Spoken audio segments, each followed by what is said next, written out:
ធ្វើ4មុខនេះនឹងជួយធ្វើឲ្យអ្នកទាំងអស់គ្នាស្រកគីឡូបានលឿនទី1គឺការដែលយើងត្រូវកម្រិតម៉ោងអាហារពេលល្ងាចពីម៉ោងដែលយើងចូលគេងយ៉ាងហោចណាស់ឲ្យបាន4ម៉ោង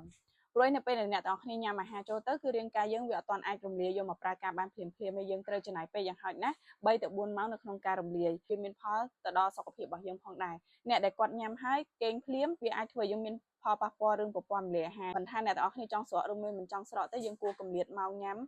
និងម៉ោងគេងហ្នឹងយ៉ាងហោចណាស់ឲ្យបាន4ម៉ោង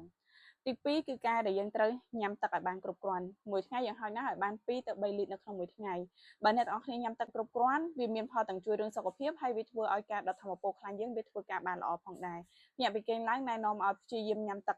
ធម្មតាក៏បានឬមួយញ៉ាំទឹកក្តៅអ៊ុនៗក៏បានដែរយ៉ាងហោចណាស់ឲ្យបាន1កែវទៅ2កែវចំណុចទី3គឺការដែលយើងត្រូវញ៉ាំសារជាតិអាហារឲ្យបានគ្រប់គ្រាន់ផងដែរអ្នកទាំងអស់គ្នាពេលដែលយើងចង់ស្រកគីឡូមិនមែនមានន័យថាយើងត្រូវប្រអត់អាហារទេប៉ុន្តែយើងត្រូវញ៉ាំសារជាតិអាហារឲ្យបានតាមតម្រូវការរបស់រាងកាយរបស់យើងគឺជាប្រភេទប្រូតេអ៊ីនកាបូហីដ្រាតហើយនិងខ្លាញ់ល្អពេលដែលអ្នកទាំងអស់គ្នាញ៉ាំជាប្រភេទសារជាតិអាហារបានគ្រប់គ្រាន់វាធ្វើឲ្យអ្នកទាំងអស់គ្នាឆ្អែតបានយូរយើងងាយស្រួលនៅក្នុងការគ្រប់គ្រងការញ៉ាំរបស់យើងហើយនឹងធ្វើឲ្យយើងស្រកបានបែបមានសុខភាពល្អផងដែរចំណុចទី4គឺការដែលយើងត្រូវសម្រាប់ឲ្យបានគ្រប់គ្រាន់នៅពេលដែលអ្នកទាំងអស់គ្នាសម្រាប់បានគ្រប់គ្រាន់វាធ្វើឲ្យអារម្មណ៍យើងស្រស់ថ្លាអានឹងគឺជាមូលហេតុមួយដែលធ្វើឲ្យយើងងាយស្រួលនៅក្នុងការគ្រប់គ្រងការញ៉ាំរបស់ខ្លួនឯងផងដែរអ្នកដែលគាត់សម្រាប់បានគ្រប់គ្រាន់ស្រកខ្លាញ់បានលឿនជាងអ្នកដែលសម្រាប់អត់បានគ្រប់គ្រាន់យើងអត់កំណត់ថាត្រូវប៉ុន្មានម៉ោងទេប៉ុន្តែធ្វើម៉េចឲ្យយើងមានអារម្មណ៍ថាពេលដែលយើងភ្ញាក់ពីគេងឡើងយើងមានអារម្មណ៍ថាស្រស់ថ្លាអានឹងគឺមានន័យថាយើងគេងបានគ្រប់គ្រាន់ហើយអ្នកទាំងអស់គ្នាអញ្ចឹងសម្រាប់អ្នកដែលកំពុងតែមានគោលដៅចង់ស្រកខមមិនអាយុកម្ពស់និងគីឡូក្នុងនេះបានចាំខ្ញុំណែនាំជូន